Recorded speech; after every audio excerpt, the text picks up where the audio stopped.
I stood there, paralyzed as the steaming dark liquid soaked into my ivory silk. The very silk I'd spent 6 months' salary on just to feel worthy of my sister's perfect day. My mother's laugh was the sharpest blade, cutting through the wedding music as she whispered, "Oops, maybe now you'll finally blend into the shadows where you belong." They thought I was the weak one, the family at the moment who would just smile and dry her tears while they toasted to a marriage built on my stolen inheritance. But as the hot coffee burned my skin, a cold, lethal clarity took over. They saw a ruined dress. I saw a ruined dynasty.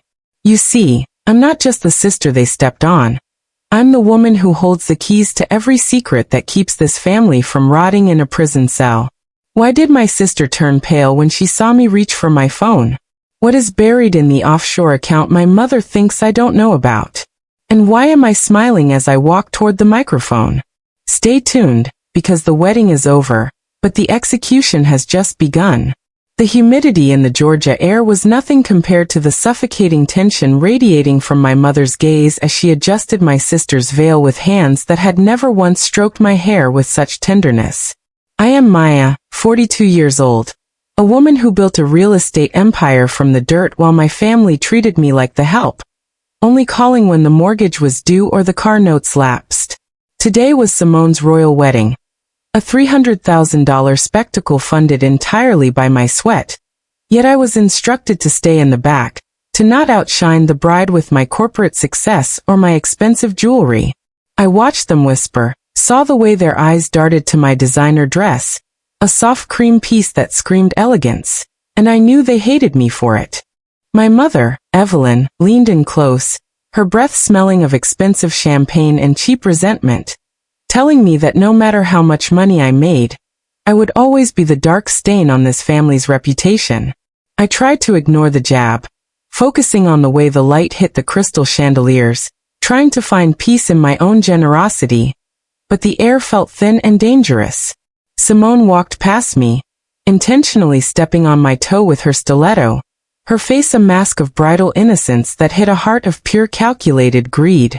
I reached for a glass of water, my hand trembling slightly from the sheer effort of not screaming, wondering why I still sought the approval of people who saw me as nothing more than a bottomless bank account. Then, I saw my mother whisper to my aunt, a jagged little smile forming on her lips as she pointed toward the catering station. I didn't understand the signal then, but the way the room suddenly went quiet made the hair on my neck stand up in a primal warning. The silence was broken by the clatter of a silver tray as a server, looking terrified and clearly coached, stumbled directly into my path. Before I could move, a carafe of boiling black coffee tilted in slow motion, the dark, acidic liquid splashing across the bodice of my custom silk gown. The heat stung my skin, but the coldness in the room was what truly froze my blood. I looked up to see my sister, Simone, stifling a giggle behind her lace-gloved hand, while my mother gasped with a theatricality that was as fake as her pearls. "Oh Maya, you're always so clumsy, ruining such a beautiful moment with your drama," my mother projected loudly, ensuring every wealthy guest heard her indictment. I stood there, the brown stain spreading like a bruise across my chest, feeling the familiar sting of tears that I refused to let fall in front of these vultures. My aunt leaned in, pretending to help but actually rubbing the stain deeper into the fabric, whispering that I should probably just leave and go home before I embarrassed the family further. The humiliation was a physical weight, pressing down on my lungs as the guests began to murmur about the bitter older sister, trying to steal the spotlight. I saw the photographer lowering his camera, a smirk on his face, as if my degradation was the best shot he'd taken all day. I looked at Simone, expecting a flicker of remorse, but all I saw was a triumphant glint in her eyes that told me this wasn't an accident. They wanted me gone because my presence was a reminder of the debts they couldn't pay and the lies they lived. As I turned to walk toward the restroom, I felt a hand grip my arm with bruising force, pulling me into the shadows of the hallway. It was Marcus, Simone's groom, looking frantic and disheveled in his designer tuxedo that I had also paid for. He didn't ask if I was burned or if I was okay. Instead, he hissed into my ear, demanding to know if the wire transfer had cleared his personal account yet. The vendors are threatening to pull the cake if the balance isn't zeroed out. Maya, you need to fix this now, he growled, his eyes darting around to make sure no one saw him talking to the clumsy sister. I looked at this man, a 38-year-old social climber who had never held a job for more than 3 months, and realized he was just another parasite my mother had invited to the feast. I told him the bank was closed for the weekend, a lie that tasted like copper in my mouth, and watched as his face turned a sickly shade of gray. He called me a selfish bitch under his breath, threatening to tell Simone that I was trying to sabotage her happiness because I was lonely and aging. I pulled my arm away, the pain of the coffee burn finally starting to throb, and realized that these people didn't just dislike me. They viewed me as a resource to be mined until I was empty. I walked into the marble-tiled restroom and locked the door, leaning against the cold surface as the muffled sounds of the wedding march began to play in the distance.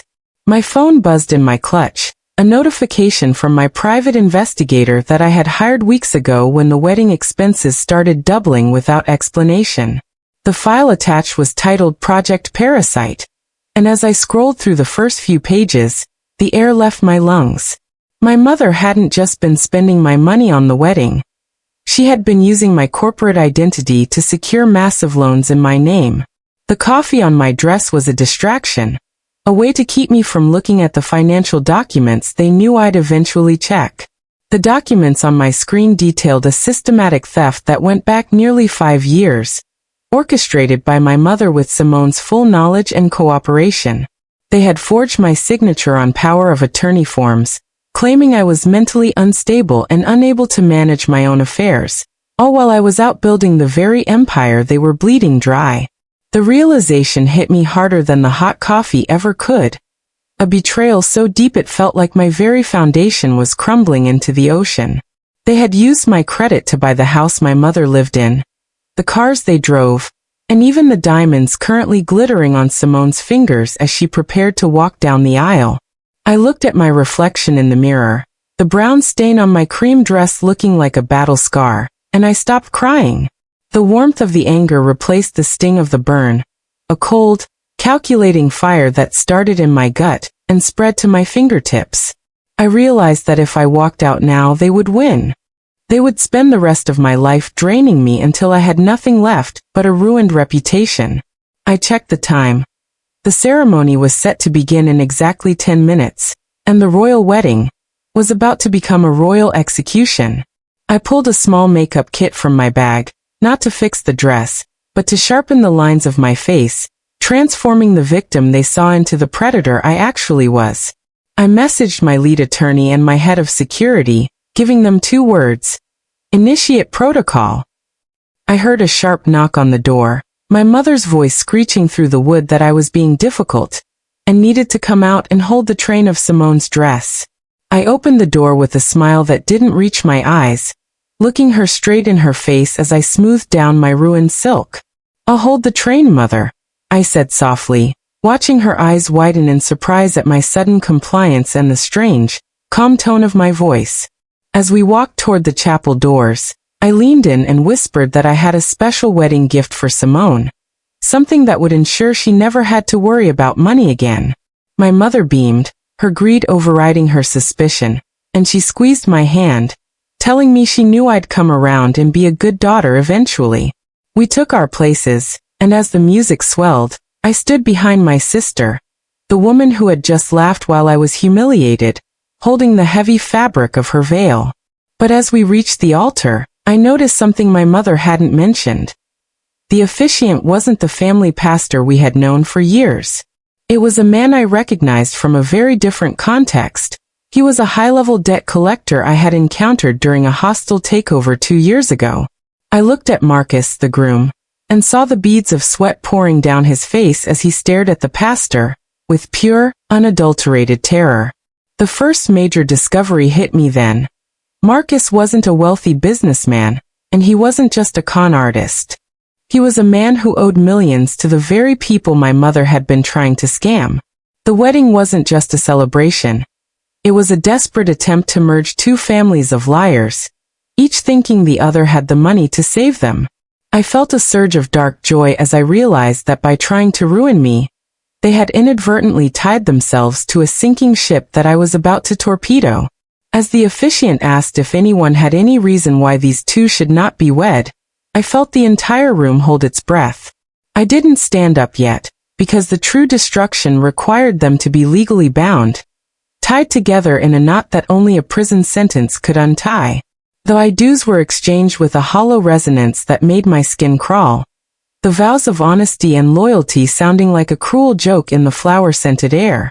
Once the rings were swapped, rings I now knew were purchased with a line of credit stolen from my retirement fund, the celebration moved to the grand ballroom for the reception.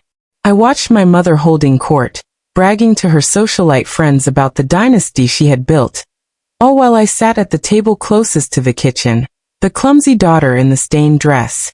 I waited until the first dance was over, until the champagne was flowing and the guard of my enemies was at its lowest. I stood up and walked toward the DJ booth, slipping the man $1,000 to hand me the microphone, and switched the projector screen to my private feed. The room went quiet as I stepped onto the stage, the spotlight hitting the coffee stain on my dress, making it glow like a dark heart in the center of my chest.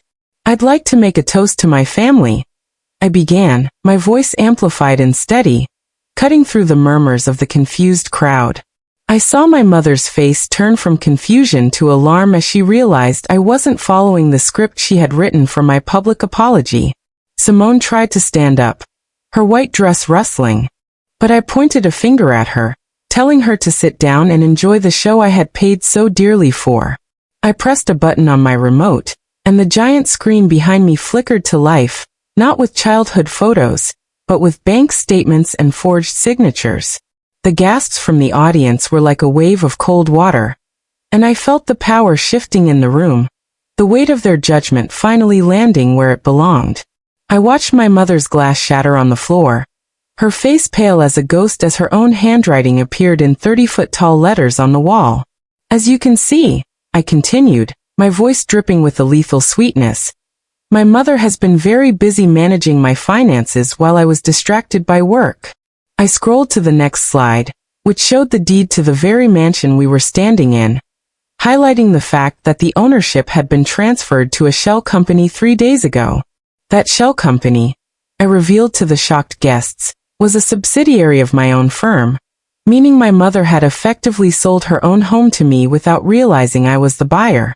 The murmurs turned into frantic whispering as people began to realize the scale of the deception and the sheer audacity of my retaliation. My sister screamed that I was a liar, that I was just jealous of her wedding, but I silenced her by showing the police report from 3 years ago. It was a report Marcus had filed against a former business partner, alleging the same type of fraud he was currently committing against our family. I watched the pastor slip out the back door, realizing the gig was up, and Marcus looked like he was about to faint into the wedding cake. I told the crowd that every centerpiece, every bottle of wine, and even the shoes on Simone's feet were technically my property, as they were bought with stolen funds. I saw my mother's friends, the women who had looked down on me all afternoon, suddenly pulling away from her as if she were contagious. The humiliation they had planned for me had backfired so spectacularly that I could almost feel the heat of the fire they were standing in. I wasn't done though. The financial ruin was just the beginning, a mere appetizer for the emotional carnage I had planned for the woman who birthed me. I looked my mother in the eye and told her that the locks on her house had already been changed, and her designer clothes were currently being bagged for donation. The room was a chaos of shifting loyalties and panicked excuses as the guests realized they were witnesses to a crime scene rather than a wedding. My mother lunged toward the stage, her face contorted into a mask of rage that stripped away any vestige of the elegant matriarch she pretended to be. "You ungrateful girl. After everything I sacrificed to give you a life, you would do this to us?" she shrieked, her voice cracking with the realization that her leverage was gone. I laughed, a sound that felt like breaking glass, and reminded her that the only thing she had sacrificed was my trust and my father's legacy. I pulled up the next set of documents, images of the secret gambling debts she had accumulated in underground casinos across the state. The numbers were staggering, millions of dollars lost in smoke-filled rooms while she lectured me on the importance of family values and fiscal responsibility. I showed the photos of her meetings with the very debt collectors who were now circling the ballroom like sharks sensing blood in the water. Simone was sobbing now, her perfect day dissolving into a nightmare of public shame and impending poverty as she realized her new husband was just as broke as she was. I watched as the wealthy guests began to make for the exits, not wanting their names associated with the scandal that would surely be on the front page of the news tomorrow.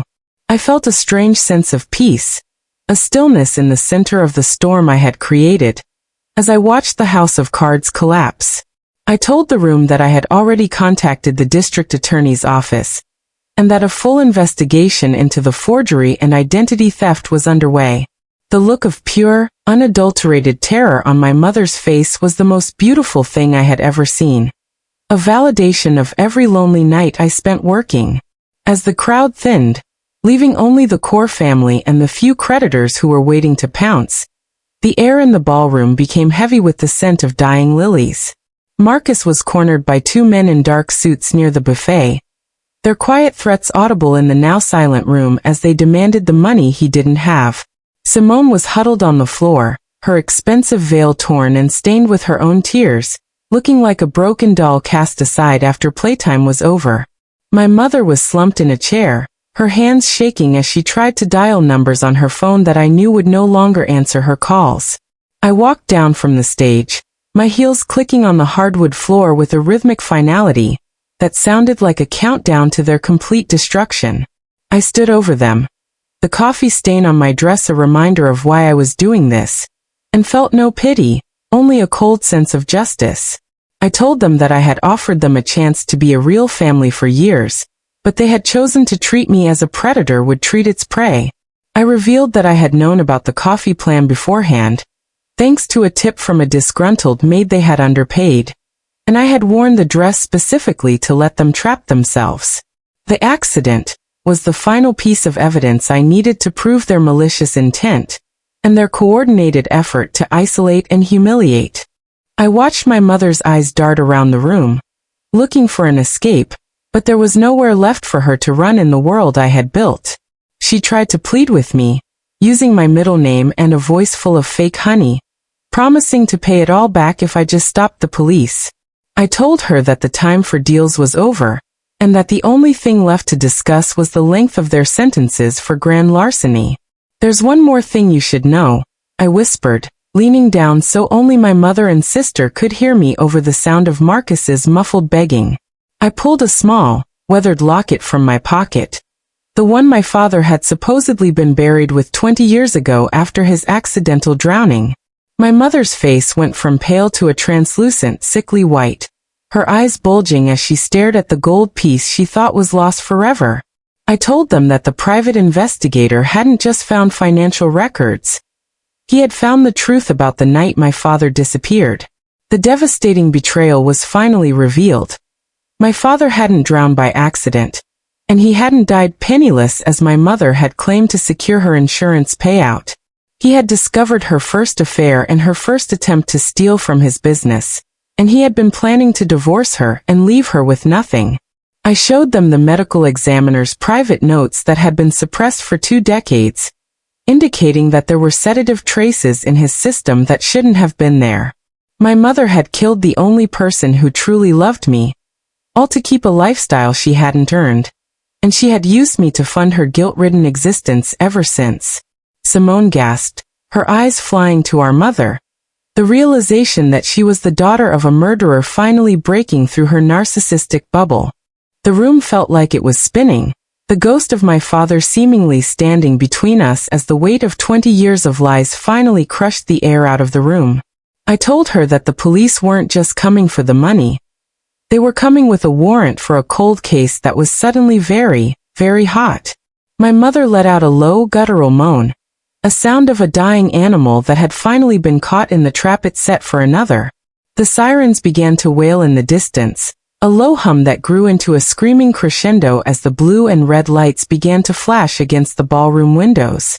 Marcus tried to run for the side exit, but my security team blocked his path, pinning him to the wall with a clinical efficiency that made Simone scream in terror.